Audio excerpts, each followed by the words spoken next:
সবাইকে নমস্কার। আজকে আপনাদেরকে দেখাবো শামুক দিয়ে কচু শাক রান্না। আমি প্রথমে পেঁয়াজ কুচি তেলে ভেজে নিচ্ছি। তারপর হচ্ছে লবণ, মরিচ, হলুদ, জিরা গুঁড়ো সবগুলো একসাথে কষিয়ে নিয়েছি। তারপর আমি এখানে দিয়েছি হচ্ছে শামুকগুলো ভেজে নিয়েছি। তারপর দিয়েছি কচু শাক দিয়ে কতক্ষণ নেড়ে চেড়ে কিছু ঝোল দিয়ে ঢাকনা দিয়ে সিদ্ধ করেছি। সেদ্ধ করার পর আবার ঢাকনা খুলে আমি সম্পূর্ণ ঝোলটা না শুকানো পর্যন্ত আমি এগুলো চামচ দিয়ে নাড়াচাড়া করে দিয়েছি।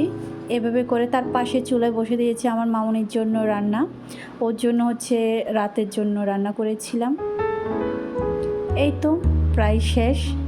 যখন ঝোলটা শুকিয়ে আসবে সম্পূর্ণ ভাজা ভাজা করে আমি এভাবে করে আমার কচু শাক দিয়ে শামুকটা রান্না শেষ করেছি এবং এরপরে হচ্ছে গরম ভাত দিয়ে পরিবেশন করতে পারবেন আপনারা। ধন্যবাদ।